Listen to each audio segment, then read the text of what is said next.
Matt Rempe continues to be penalized for being bigger than his opponents. We break down everything going on with Matt Rempe thus far in the Stanley Cup playoffs. You're Locked on the New York Rangers, your daily podcast on the New York Rangers. Part of the Locked On Podcast Network, your team every day.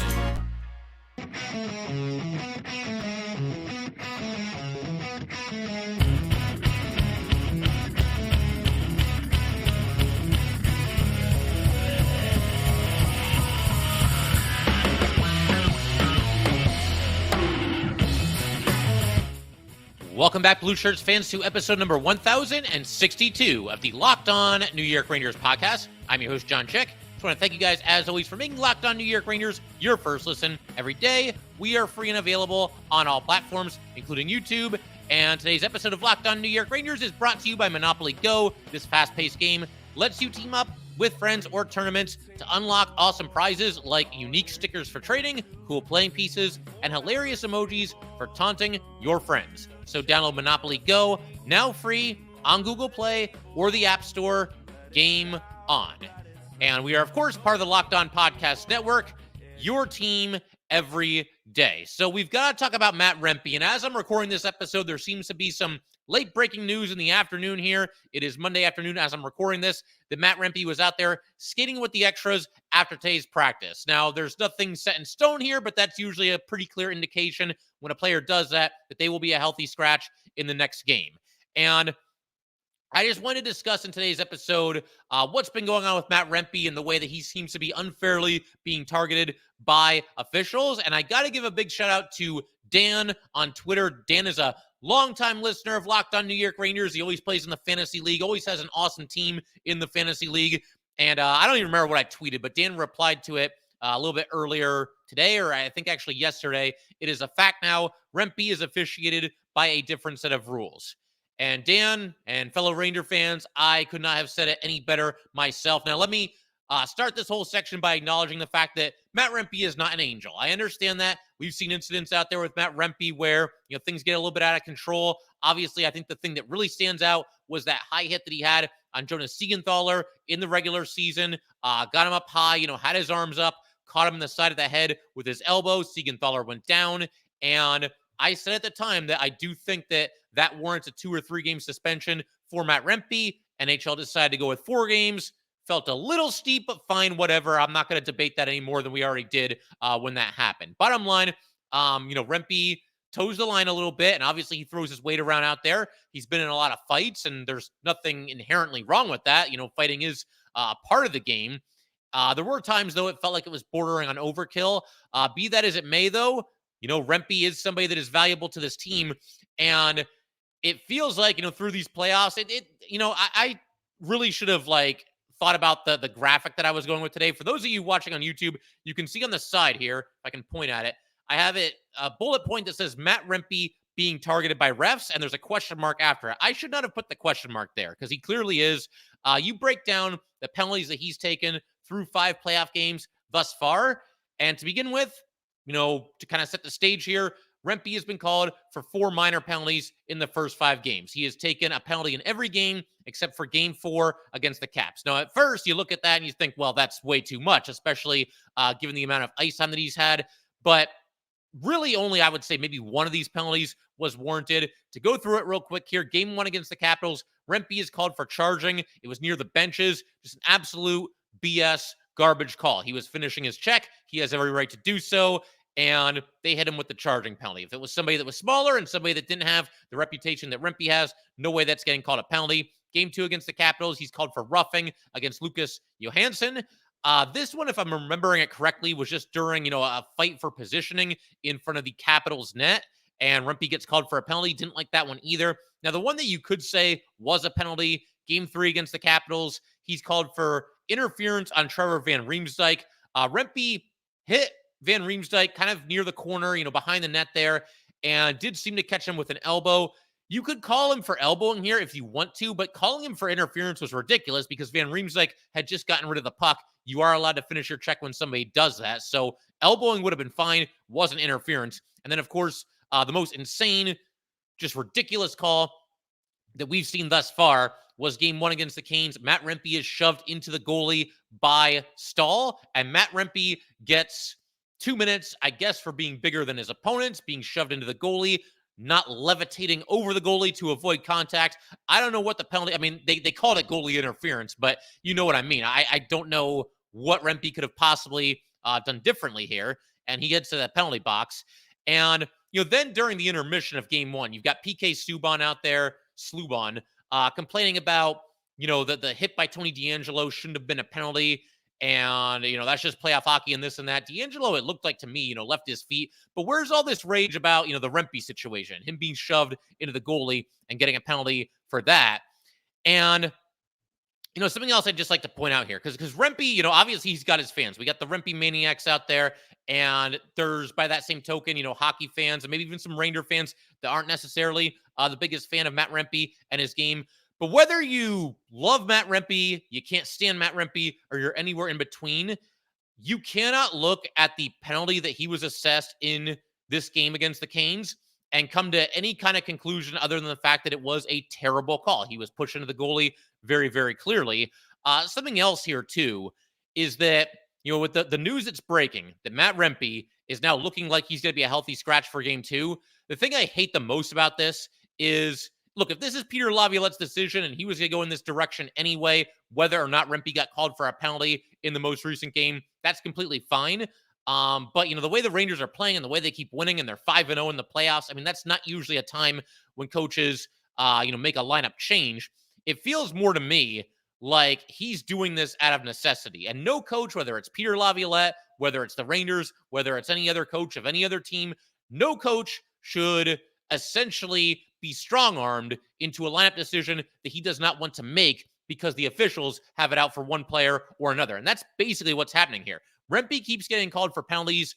Only one of the 4 at best was a legitimate penalty. And now because of that, it's forcing Laviolette's hand. He knows they're up against a good team. He doesn't want to keep giving the Canes power play after power play after power play after power play. They got a good unit. I mean, the Rangers were great against them. They went 0 for 5 in game 1, did the Canes, but they've got a dangerous unit, and obviously they can hurt you. And now, because this league has it in for Matt Rempe, he is now essentially having his hand forced and being guided in the direction of making Matt Rempe a healthy scratch. And that's really unfortunate because, again, whether you think that Rempe should be in the lineup, should be out of the lineup, you want to go with Brodzinski or maybe Chytil or Wheeler already. We'll talk about those guys a little bit more in today's episode. We don't know right now. I would imagine it would probably be Brodzinski going back in. But however you feel about Matt Rempe, the bottom line is Peter Laviolette, for the first 5 games of this playoff run, made the determination, along with the rest of his coaches, that Matt Rempe being active, being in the lineup, gives the Rangers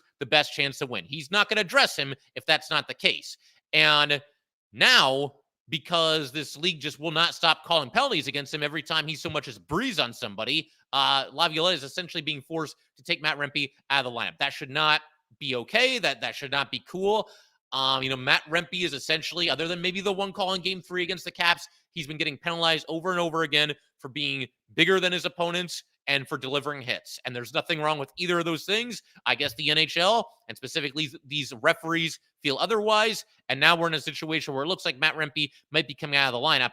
And I would love to know, is this Peter Laviolette's decision based purely on, a hockey perspective? Like, okay, I want to go with, let's just say Brodzinski. I feel like Brodzinski needs to get out there. He needs a game. We need a little more speed, maybe a little bit more of a scoring threat for Brodzinski. Brodzinski can kill penalties. We've seen him even on the second power play unit at times. If that's the case, fine. But it feels more like Peter Laviolette is recognizing that this league is not going to back off. They're just going to keep calling Rempe for penalties. Every time he does anything on the ice, the arm is going to go up, and we're going to be in a bad spot trying to kill a penalty against one of the truly elite power plays in this league. That's what it feels like is happening, and that is not okay that the league is doing that. So I've said my piece there. We'll keep everything rolling in just a second. I want to shift our attention to the Hartford Wolf Pack. They are in a battle with the Providence Bruins in the round of 16 in the Calder playoffs. We're going to bring you guys some Hartford Wolf Pack updates every so often, and today's a good day to do exactly that. We're also going to talk about Blake Wheeler being back at practice and the possibility of either him playing or maybe even Filip Chytil, and we'll get to all that good stuff in just a second. But first, we definitely want to let everybody know that today's episode of Locked On New York Rangers is brought to you by Monopoly Go. All right, game off. We got to pause here to talk more about Monopoly Go. I know what you're saying. Flag on the play. You already talked about that, but there is just so much good stuff in this game. In Monopoly Go, you can team up with friends for time tournaments where you work together to build up each other's boards. The more you win together, the more prizes you unlock, and there is so much to get. Unique stickers that you can trade with friends to complete albums for big prizes. Cool new playing pieces to travel the boards with, hilarious emojis for taunting friends when you smash their buildings or heist their vaults. Plus, Monopoly Go feels new and exciting every day with constantly changing tournaments and challenges. A ton include their own unique mini games like digging for treasure or a robot pachinko machine. And there's always new timed events to help you win big, like massive multipliers for everything you win or rent frenzies. There's always something fun to discover in Monopoly Go, so get off the bench and go download it now for free on Google Play or the App Store. Game on.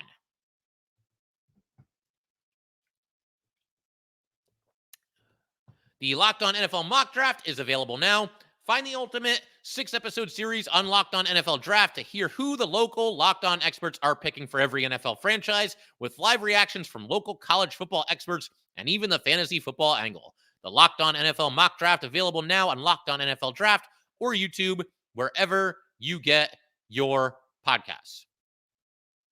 All right, so we're going to go ahead, keep everything rolling here. Like I said, I want to talk about the Hartford Wolf Pack a little bit. They're battling. They got through the first round, the best of 3 against Charlotte, winning in 3 games after losing game 1. They are now up against the Providence Bruins. The Bruins had a bye. The best of 5 series between Hartford and Providence, now tied at 1 game apiece. The Wolf Pack went into Providence, won game 1 by a final score of 4-3. Didn't go so well in game 2. They lose 6-0. So again, the series is now tied. And again, for context here, the AHL, the Calder Cup playoffs, they are currently in the round of 16. Wolfpack did not have a bye in the first round. Providence did. And that kind of leads us right to now. And obviously, you know, the series is tied at 1 game apiece. And coming up in this series, you got game 3 in Hartford at 7 o'clock on Wednesday. Game 4 is Friday in Hartford at 7. Game 5, if necessary, will be Sunday in Providence at 3:05 p.m. Obviously, nice that the Rangers and Wolfpack play on different days. I doubt that was on purpose, but it's cool for us Ranger fans who take an interest in the Wolfpack, or anybody who might be going to the games, one game or both of the games that the Wolfpack are going to host this week. Obviously, that works out nicely for you as well. But I want to kind of highlight how the Pack got it done in game 1, talk a little bit about how they're doing here. Game 1 went very well for the Pack. You had a 3-point night for Tyler Pitlick, who obviously spent a good amount of time with the Rangers earlier this season. Yeah, Jake Lecision, I know everybody's favorite. You know, Jake Lecision was up with the Rangers for a handful of games last year. I think we even saw him for a couple of games this year, if I'm not mistaken. Hard to keep track of this, you know, who was up for a game or two here or there. But Lecision got his first goal of the playoffs, barely a minute into the action in game 1. That made it 1-0 Wolfpack. Scored from the slot on a rush. You had Robertson to Pitlick to Jake Lecision. And then about 4 minutes later, you got Brennan Hoffman to Brett Berard to Blake Hillman. That makes it 2-0. Berard did a nice job on the rush, gained the zone up the left side, passed to Hillman in the slot, and Hillman scored against his former team. Former Providence Bruin is Blake Hillman. And then Providence ties it in the second period at 2-2. They get a couple of back-to-back goals there. And then Tyler Pitlick strikes again, with just 34 seconds to go in the second period. Tipping goal for Pitlick off of a shot from Victor Mancini. Berard also picked up the secondary assist on this goal. Pack back up 3-2. And then early in the third period, just 1:28 into the final stanza to be exact, you've got Anton Bleed scoring the eventual game winner to make it 4-2. Lecision found him in deep, and Bleed was able to finish on a backhand shot from the doorstep there, made it 4-2. Providence did score with about a minute left, but the Pack held them off from there on, and you got Pitlick, Lecision, and Berard 1 through 3, your 3 stars for the game. So obviously, Wolfpack, one thing that stands out in this game, starting the game and periods well, finishing periods well. Additionally, I guess the one that doesn't really hold up is the fact that the Bruins did score a goal with about a minute to go in this game, but obviously the Wolfpack able to hold them off. It kind of unfolded somewhat similar fashion to the Rangers-Canes game 1. Obviously the same final score, and the Canes scored a late goal and the Rangers held them off in the end. Somewhat similar there. But bottom line, that led to a 1-0 series lead for the Pack. And Dylan Garand, very, very good in game 1. Pack got outshot in this game 35-27, but Garand stopped 32 of the 35 shots that he faced. And man, the Wolfpack, it seems like they get outshot in just about every game and often by a pretty wide margin. So that being the case, obviously you're going to need your goalie to step up. And Garand did exactly that in game one. Game two, not so much. Tough night for Garand, tough night for the entire Wolfpack team. Once again, they lose game two by a final score of 6-0. Garand allowed 6 goals on 40 shots. He actually did play the whole game, despite the Wolfpack being down 5-0 heading into the second intermission. They stuck with Garand the whole way. The backup goalie for Garand right now is currently Olaf Lindbaum, because obviously Louis Domingue is with the Rangers on an as-needed basis. He's been with the team, and he's on the roster right now. But Brett Berard continues to lead the way offensively when it comes to the Hartford Wolf Pack. Through the, let's see, how many games have they played now? They have now played 5 playoff games, have the Wolf Pack, and he's got a goal and 4 assists. And then you've got 4 players with 3 points apiece. That would be Riley Nash, Nick Patan, Tyler Pitlick, and Brandon Hoffman. But obviously, Wolfpack hanging in there. They're up against a good team here. We'll see how they do. Obviously, coming home for the next 2 games. Thinking about maybe going to game 3 or game 4. We'll see how things shake out. But I think that would be a lot of fun to catch a Hartford Wolfpack playoff game. And you guys let me know, anybody going to the game, the Wolfpack or the Rangers. Obviously, it's a hot ticket for both teams right now. And yeah, playoff hockey, nothing better. So good stuff by the Wolfpack, and hopefully they can find a way to outlast Providence. And like I said, we will keep an eye on them going forward as well. In just a second, though, going to turn our attention right back to the Rangers. We're going to talk about Blake Wheeler being back at practice. Also wonder if maybe Filip Chytil, a return for him, could be in the cards. And we will get to that in just a second. But first, we definitely would like to let everybody know that today's episode of Locked On New York Rangers is brought to you by FanDuel. It's winner take all time in the NBA and the NHL, and FanDuel is giving you a shot to bring home a big win of your own. Right now, new customers get $150 in bonus bets with any winning $5 bet. That's $150 to bet on spreads, money lines, player props, and much, much more. Visit FanDuel.com/lockedon and make every playoff shot count. FanDuel, America's #1 sportsbook. All right, let's keep everything rolling here. Blake Wheeler back at practice, and that's obviously some good news for the Rangers. Going by what the beat writers were saying, at practice a little bit earlier today, sounds like another really intense New York Ranger practice. I love hearing this because it's what they've been doing all season, and you don't want to change anything now. Obviously, they had the best record in the entire league, and I think Laviolette, he's obviously been around for a while. I just get the feeling that him and his coaching staff know exactly how hard to push these guys, where they're not overdoing it and running them into the ground. But again, a very intense practice for the Rangers, and not allowing them to breathe or rest on their laurels at all. I don't think this Ranger team would do that, but man, every Stanley Cup playoff game is so big, and you just don't want to come out flat for any of them. You don't want to relax a little bit, like, oh, we've won 5 playoff games, we're good, everything's cool. No, you got to, maintain that intensity. You got to assume that the Canes are going to be a desperate team in game 2. And every game from this point on in a playoff series is so big. I mean, every game is a swing game, and that would be absolutely huge for the Rangers to be able to grab that 2-0 series lead and take some control. Obviously, even if you do that, there's still a long way to go. But yeah, obviously going to be a huge game in game 2, and nice to see the Rangers getting after it. But as for Blake Wheeler, he was wearing the red non-contact jersey at practice.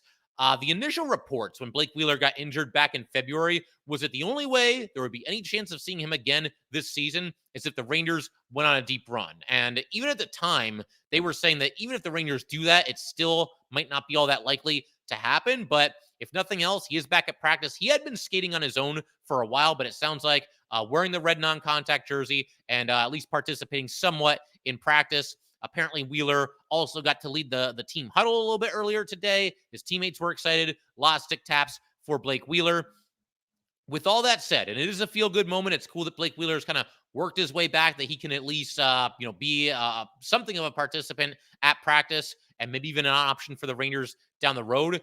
Again, though, with all that said, I don't know that we're going to see Blake Wheeler in a game, even if he does get cleared by the team doctors. Earlier this year, and let's be real here, Blake Wheeler got off to a rough start with the Rangers. He went forever before he finally picked up his first point. And beyond that, though, just kind of looked slow at times and just didn't really seem like he was catching on all that quickly. His ice time began to decrease a little bit as well. I do think, though, after a little while, he began to pick it up a little bit and started to produce at least some points. He had a couple of moments. There was at least 1 2-goal game that he had. A couple of moments playing with the Mika Zibanejad and Chris Kreider line. And obviously, there was a revolving door at that top line right wing spot for pretty much the entire season. Wheeler got a couple of tries there as well. But, think of everything that's happened since Blake Wheeler sustained his injury. Obviously, you have Matt Rempe being called up. You've also got the Rangers being buyers at the trade deadline. They bring in Alex Wenberg. They bring in Jack Roslovic.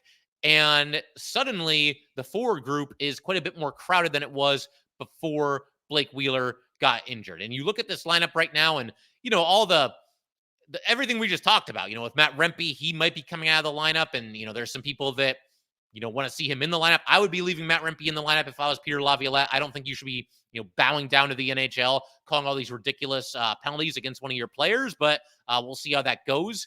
Looks like it could be Johnny Brodzinski getting back in, but who in the Ranger lineup would you take out in favor of Blake Wheeler? I'm just not so sure that player exists. Jack Roslovic has played great recently, and there were times where it looked like he was struggling a little bit with the Rangers. He's been really nice in the playoffs. He's got a point in all 5 games, and we saw him as a healthy scratch down the stretch. I thought that could happen in the playoffs. It's not something that I was demanding to see happen, but I thought it was something that was at least on the table. But Jack Roslovic is not coming out of this lineup. He's played very well, and honestly, he's done better with the Mika and Kreider pairing than probably any other Ranger forward has all season. He's been feeling it lately, and obviously a big play in game 1, using his speed to get to the outside, going around behind the net, feeding Mika Zibanejad in front for the goal that made it 1-0. But with all that said, it's kind of a long way of saying that I don't see a forward that should be coming out of the lineup to put Blake Wheeler into the lineup. But I will say this: if Blake Wheeler gets healthy and gets cleared and becomes an option, it's nice to at least have that option, because you need depth in the Stanley Cup playoffs. Rangers, knock on wood here, have been pretty fortunate when it comes to injuries this season. We saw some people miss some time. Igor missed some time. Fox missed some time. Obviously, Chytil and Wheeler have dealt with some long-term things, but for the most part, guys have, even if they've gotten hurt, they've gotten back into the lineup in relatively short order. And obviously, things are going well here for the Rangers in that department. But, if anything does happen, it is nice knowing that you've got a veteran on your team, a guy that's played in a lot of playoff games. I don't have his stats in front of me, but I think it might be over 100. Obviously, all those coming, before he came to the Rangers. But again, just nice to have an option there. If anything were to happen, you could throw Blake Wheeler back out there, and you might hold your breath a little bit as a Ranger fan because he hasn't played in a long time. I talked about even during the season that I do have some concern about Wheeler being able to keep up with the pace of play when it comes to the Stanley Cup playoffs. And now that he's coming off of a leg injury, and hasn't played in a couple of months, those concerns are certainly there for me. But again, it's nice to have him there, at least as an option, if anything were to happen to anybody else. You could plug Wheeler back in if and when he gets cleared. But again, unless an injury happens, I don't know that they're going to do that. And I personally would not do that. I don't think I would take anybody currently in the Ranger lineup, including guys like Rempe and Brodzinski. I don't think I would go with Wheeler over really either of those two guys or anybody else for that matter. As far as Filip Chytil goes, the Rangers continue to play it pretty close to the vest. There hasn't really been a definitive update. Obviously, he's been around the team as well. It would certainly be a feel-good story if Filip Chytil were to work his way back into the lineup. We'll see how things go. I do feel like if the Rangers were going to throw, let's assume that Chytil and Wheeler both get cleared at the same time. I get the feeling that they would probably go with Chytil before Wheeler. And I know that they play different positions. Chytil has been a center recently, and Wheeler's a right wing. But actually, now that I say that, Chytil can play wing and Wheeler can play center. So that whole situation is kind of a watch. But I just get the feeling that if they were going to go with one or the other, if we assume that Chytil got clearance by people who, once again, know a heck of a lot more about concussions than I do, I just get the feeling that Chytil would be tabbed before Wheeler is. That's just kind of my gut, feeling. It's also possible that the Rangers just don't feel comfortable putting Chytil out there, given his concussion history. And then maybe if there's an injury to somebody else, then maybe they would go with Wheeler before Chytil. But they do have some options. That's nice. Brodzinski's there too. And obviously he's not a superstar, but somebody that I feel like if he had to be the 12th forward for a game or two, and it sounds like that might be the case in game 2 coming up here, I think we'd all at least feel okay about that. He, again, not a superstar, but not somebody that's going to cost you the game either. And it's just nice having this much depth. You can look at defense too. Obviously Zach Jones, he's got a lot of fans. he does deserve better than being a healthy scratch. I think there's a lot of teams left in the dance even that he would probably be in the lineup, but it's just kind of a numbers game right now, and Jones is the odd man out, but it's nice knowing that he's there if anything happens to any of these other Ranger defensemen. And even Chad Ruedel, he played pretty well when he had to play a handful of games for the Rangers down the stretch. So, again, the depth is there, and going to be very interested to see how the Rangers handle all of this going forward. With Matt Rempe potentially coming out of the lineup, we'll see how it goes, but my best guess is that Johnny Brodzinski will make his playoff debut, at least this season, for the New York Rangers. But again, we'll kind of wait and see. We're kind of in a holding pattern. That's pretty much it for today. The other thing I want to mention, a little bit of news as far as the broadcast schedule is concerned. Game 2 of Rangers-Canes will be on ESPN. I know, it's going to be on ESPN, though. We'll get through it. Game 3, then, will be on TNT. And it's interesting because Sam Rosen was actually doing the radio call for Game 1. And, I tweeted about just the god-awful call that McDermott came up with during Game 1 between Rangers and Canes. Him and Ferraro, they do this all the time. And it's not just the Rangers games, but they're always just talking about something that just doesn't matter that much and is borderline irrelevant.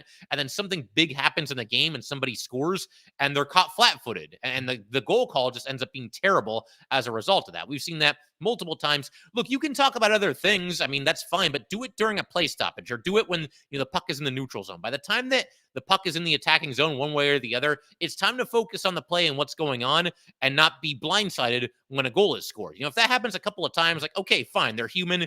We all make mistakes, right? I've made mistakes on this podcast, I'm sure, and I'm sure a lot of you guys can let me know about some of that I've made over the years, especially when it comes to predictions. But the bottom line is you got to have your head in the game as an announcer. You got to be ready for something big to happen, and you shouldn't be just talking about something random when a goal is about to be scored. But, again, going from Sam to Joe, it's always going to be a downgrade no matter who we go to, but going to ESPN is always a little bit jarring.